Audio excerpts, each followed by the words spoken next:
ალბათ როგორც ვიქით 1-2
მოგესალმებით მეგობრებო.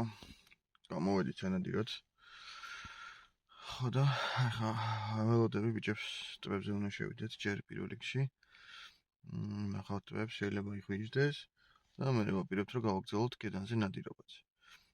რაც შეეხება წინა დღეებს, წინა დღეებშიც მოვდიოდით აქეთ მხარეს, მაგრამ ეს იყო რა ქვია, ბევრი არაფერი არ იყო რა მოკლედ. რამდენიმე ხვი ავიღეთ. ამის გადაფრენას ავიღეთ, საღამოს გადაფრენას ავიღეთ უბრალოდ ერთ წელი. და არაჩანდა იმ ვიდეოში კადრები ნორმალურად, ანუ ღამე იყო უკვე როცა გადმოვიდა იხვი და შესაბამისად ის კადრები არც მოხვდა YouTube-ზე. იმედია რამეს ვნახავთ რა. დანარჩენს კიდე შევხედოთ, მოვლენ ახლა თავის დროზე ალბათ. მოვლენ უკვე ცოტა ხანში. ცოტა ნიავი გვაქვს, კედნისთვის კარგია. კარი არ გვაქვს, ამინდი კარგი გამოდის, მზიანი ამინდი იქნება. რაც ნახოთ ესე ცუდ ნადირობა არ უნდა გამოვიდეს თუ არა და სხვანაირ დღეს გავატაროთ რა. მე კიდე დილას სტანდარტულად ყავით ვიწყებ, რომ ცოტა გამოვფხიზლდე გუშინდელი პახმენდი.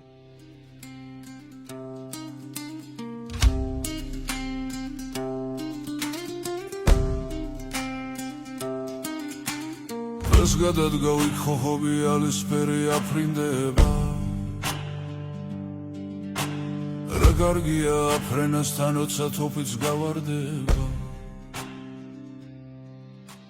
მოკლედ ბიჭებო უყურეთ ალბათ ამ ხოხბის ვიდეოს დედალიც ჩანს მარჯვენა მხარეს გაჭედილი არის ბუჩქში და ვერ ფრინდება, ვერ შედის ეხლა ისე თქმა მინდოდა ამ ვიდეოთი რა და რა მოხდა კიდევ მაგ ტერიტორიაზე. მან უკვე წლებია, აი დაახლოებით მაგ ადგილებში ყოველ წელს მიფრინდება ხოხობი. და ეს ხდება, რა ვიცი, ხან დედალი, ხან მამალი, უმეტესად მამლები მიფრინდებოდნენ, ოღონდ სიმართლე გითხრათ, დედალი წელს პირველად ნახე რა. წელს საბედნიეროდ ხოხობი კახეთში ძალიან ბევრი გაუშვეს და ასევე გაუშვეს ხოხობი მაგ ტერიტორიაზე. და ეს ხოხობი რო გაუშვეს, ანუ ეხლა რო ჩადიხარ, ეს ალბათ ყველამ ვიცით. გაშვებული ხოხობი როგორია რა, დებილები არიან, მანქანას არ ერდებიან, ხალხს არ უფრთხიან და ასე შემდეგ და ასე შემდეგ რა.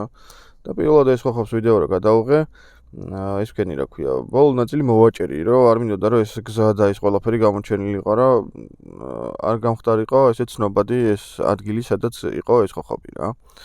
მაგრამ რატომღაც რა ვიცი, ალბათ ჩემი ბრალიც იყო სათაურიდან გამომდინარე, სათაური ისეთი მქონდა რომ ხალხმა ჩათვალა რომ თურმე ხოხობზე ნადირობდი, რეალურად ეგრე არ იყო, უბრალოდ ვიდეო გადავიღე. და მოკლედ ეს ყველაფერი გავარკვიე ყველასთან რა. ხო და ეხა ეს ვიდეო რო გადავიღე ისევ, მაგ ტერიტორიაზე იყო ხოხობი. ეს ხოხობი გადადის თუ ვატყავთ მარჯვენა მხარეს, სადაც მიფრინავს რა და სადაც ჯდება. ამ ერთი კვირის წინ გადაწვეს მეგობრებო ეს ადგილები ბოლომდე. და ეხლა მაინტერესებს იმ ხალხის სად არის ის ხალხი, ვინც ხოხობზე ესე ნერვულობდა და განიცდიდა რა. რატო ხმას არ იღებენ ამ გადაწვასთან დაკავშირებით მართლა მაინტერესებს რა. ყოველ წელს წვავენ ერთ და იგივე ხდება, მაგრამ ხმას არავინ არ იღებს. სამწუხარო რეალობა ეს გვაქვს რა. თუ ნადირობაზე ხმას იღებთ, მაშინ გადაწვაზე ორჯერ მეტად უნდა ამოიღოთ ხმა, იმიტომ რომ ეგ ხოხობი მანდ ბუდობს რა და ეხა ვიდეო რაც გადავიღე, მაგას თუ კიდევ ერთხელ უყურებთ და დააკვირდებით, დედალი ხოხობი იჭედება ბუჩქში და ვერ გარბის, ვერ შედის. ხო და ეხა წარმოიდგინეთ თქვენ მან ცეცხლი რო არის მოკიდებული და გაიჭედება, როგორ უნდა ამოფრინდეს, მაგ ხელაკუდი აქვს ბოლო-ბოლო ერთი რო გაიკიდება, ალბათ ჩაიწვება მანდვე რა. ხო და რა ვიცი რა ბიჭებო, პირველ რიგში ჩვენ თავში უნდა ვეძებოთ ხოლმე პრობლემები, რატო არ მრავლდება, გინდა ხოხობი, გინდა კურდღელი და გინდა სხვა 1000 რამე რა. პირველ რიგში ჩვენ ვართ. ჩვენი თავის მტრები და ბუნების მტრები, სხვა დანარჩენი არავინ რა. მე ორი საჭდელებს ვსტუმ.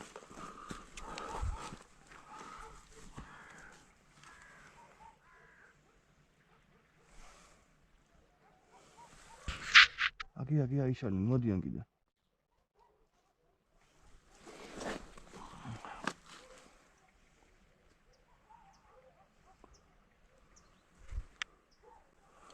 შეთქატაკვია რა.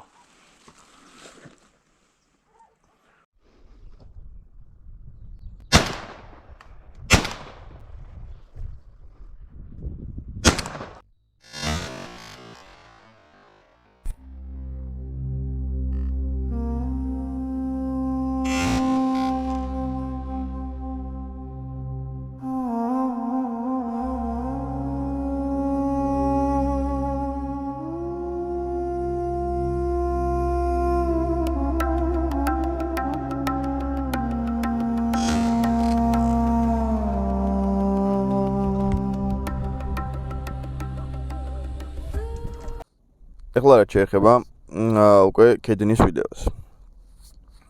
თუ აკვირდებით პირველი ანუ სამივე გაცდა იდეაში რა, მოკლედ ბევრი არ გავატრაკოთ. პირველი ვერ დაუმიზნე როგორც საჭირო იყო.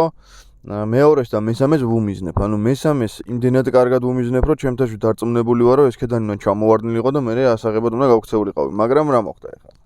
მეორეს შემთხვევაში, ანუ წინსწრება გავაკეთე და მესამე შემთხვევაში უფრო მეტი წინსწრება გავაკეთე. ანუ როდესაც მიფრინავს ფრინველი, შენ ფრინველს თუ დაუმიზნებ პირდაპირ, ალბათ იცით რომ მაცდება რა.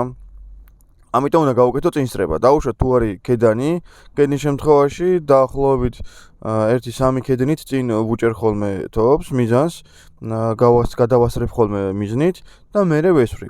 მაგრამ გასროლის მომენტში ორივე ჯერ რატომღაც ანუ ეს წინსწრებას რო ვაკეთებდი შევანელე და რო შევანელე უკვე ქედანი დამეწია წინსწრების მომენტში. უყურეთ, ეხა გაჩვენებთ ხა თუ გამომივიდა. წარმოიდგინეთ რომ ეს არის ქედანი. ანუ მე ამ იარაღს ესე ზუსტად არ უმიზნებ რა. ანუ წინ მაქვს ესე, ჩათვალეთ ეს არის სამიზნე. ანუ წინ მაქვს ესე დაჭერილი და აი ესე არის ქედანი და ეს სამიზნე, ალბათ ხვდებით რა. და როდესაც მიფრინავს, ანუ მოძრაობის მომენტში მე სროლის დროს ვანელებ წინსწრებას და უკვე ნახეთ რა ხდება, ანუ ესე ხომ აქვს. და ქედანი ეწევა და უკვე ისე მომდის აი ასე ნასროლი რა. ანუ წინსწრების დროს შევანელე წინსწრების მომენტი, როდესაც კარგად გადავასწარი და გამოკრის მომენტში ქედანი დამეწია ისე რა. ამიტომ თუ გვინდა რომ კარგი გასროლა გამოგვივიდეს ხოლმე მეგობრებო, წინსწრებას როცა გავაკეთებთ, უნდა გადავაყოლოთ და თან სწრაფად გადაყოლებისთანავე უნდა ვესროლოთ მოძრავ ობიექტს. თუ არა და აი რაც მე მომივიდა, იგივე მოგივა ხოლმე თქვენც რა. ყოველთვის უნდა ვისწავლოთ ჩვენ შეცდომებზე. უბრალოდ ეხა ეს ვიდეო იმიტომ მინდოდა ჩამეწერა, რომ ხშირად არის ხოლმე ესეთი შემთხვევები ნადირობის მომენტში რა. ბევრმა არ იცის როგორ უნდა ესროლოს გაფრინვის, ბევრმა არ იცის დამჯდარს როგორ უნდა ესროლოს. მოკლედ გადავწყვიტე ასეთი სახის ვიდეო ჩამეწერა. თან მესწავლებინეთ თქვენთვის, ვინც არ იცის. იხვებზე ესროლის ვიდეო მაქვს მეორე ჩასმული, ეს არის დამჯდარს როგორ უნდა ვესროლოთ და როგორ უნდა ავიღოთ და ეს გაფრენილზე კიდე ხშირად არის ხოლმე რომ ვერ ვიღებთ რა, ვერ ვესვრით. ამ შემთხვევაში აი ხო კიდევ გამეორდები, ანუ დარწმუნებული ვიყავი, რომ ქედანი უნდა ჩამომეგდო, მაგრამ აც და მესამეზე იმდენად კარგად დაუმიზნე, იმდენად კარგი წინსწრება გავაკეთე, რომ მეთქი ვსო ეგ არის და მესამეთი უეჭველი და მოხსნა მეთქი. მაგრამ ვიდეოს ორჯერ რო უყურე, ანუ რამდენჯერმე გადავახვია უკან, ვიდეოს რო უყურე, ხედავ იმას, რომ თავიდან მეგონა რომ გავაჩერე ვაფშე იარაღი რა, წინსწრება გავაკეთე, გავაჩერ და მე ვესული. არ ვაჩერებ, ანუ წინსწრებას უკეთებ, მაგრამ სროლის მომენტში ვანელებ მოძრაობას, ხელისას და უკვე კედანი მეწევა რა, იმდენად სწრაფად მიფრინავს და მოძრაობს კედანი, რომ ჩვენ ეს ნელი თოფის გაყოლებით კედანს ვერ გავასრებთ დამიჯერე წინსწრებით რა. მომისმინე წრე, აქ ერთი კაცი იქიდან, ერთი კაცი აქედან წრე გავუკეთე. აქედან დაგინახე. მოუარო ძმა შუაზე როგორ ესვრი. ანუ მაგაშკიდან მოუარო იქ.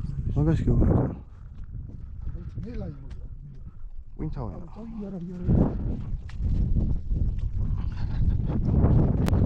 Замудрось, там сама мамулась.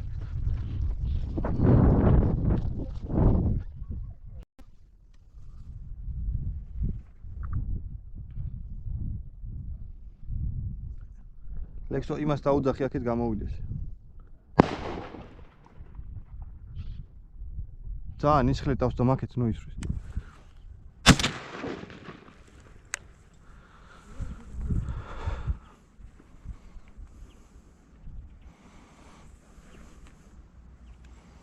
მაკვდა. ავიღეთ 2 წელი ხვი, 1-2 პუნქტები. და ახლა გამოვიდანთ ჩვენ იხუნიებს. დავიდა. ანკეს დავმიღებს და ეს მეორეც ძნაო მიყინთე და მეორეც დავტოვე ადგილზე რა. ეხლა რაც შეეხება წყალზე დამჯდარ ობიექტის სროლას. ანუ არასდროს არ უნდა დაუმიზნოთ ტანში, არასდროს არ უნდა დაუმიზნოთ თავში. იმიტომ რომ ტანის შემთხვევაში 99% აცდება, ანუ აზრი არ აქვს ტანში დამიზნებას, თავის შემთხვევაში გვაქვს იმის შანსი, რომ მოვარტყათ. მაგრამ მე პირადად უმიზნებ ხოლმე თავზე ოდნავ კიდე მაღლა, ანუ როდესაც დაუმიზნებ თავში, ოდნავ მაღლა ავწევ ჩემს იარაღს და მაშინ ვესვრი. ვესვრი, იმიტომ რომ მაგ დროს უფრო მეტი ეფექტი აქვს და მეტი შედეგი აქვს და ფაქტიც არის ორივე დაჭრილი იხვი ავიღე. ეს იხვები დავჭერით, ჩამოწვი და მე დაგვიყვინთეს და ასე შემდეგ და ასე შემდეგ რა. მოკლედ ეგ ვიდეო არ მაქვს ჩასმული სროლის და მაგ ყველაფერს ეს ცოტა განსხვავებული ვიდეო მინდოდა რომ გამოსულიყო. ამიტომ ვინც არ ვიცით სროლა წყალზე, აი შეგიძლიათ აქედან ისწავლოთ რა. ვესროლოთ ყოველთვის ან თავში, მაგრამ უკეთესი არის ვესროლოთ თავის ოდნავ კიდე მაღლა, იმიტომ რომ ეს ტანი როდესაც არის წყალში, ნახეთ ეს არის ერთ ტანია რა. ეს ადის ჩადის წყალზე. ჩვენ რო გონია რომ ჩვენ ტანში ვესვრით, რეალურად ამ დროს შეიძლება წყალში ჩავიდეს და ვესროლ მოხდეს წყალს რა და არ იქნება ის შედეგი რაც უნდა იყოს. გამოწერეთ მეგობრებო, ჩემი არხი დაალაიქეთ. დღეისთვის სულ ეს იყო. თუ მოგეწონებათ ასეთი ვიდეოები, დამიკომენტარეთ და ჩავწერ ხოლმე ესეთ განხილვასაც ნადირობის დროს რა, ნადირობის ვიდეოებთან ერთად იქნება ესეთი განხილვა, როგორ ავიღე, როგორ მოვარტყი, ან როგორ ავაცდინე რა. თუ დაგაინტერესებთ, დამიკომენტარეთ. აბა მოვალ შეხვედრამდე და მომავალ ნადირობამდე.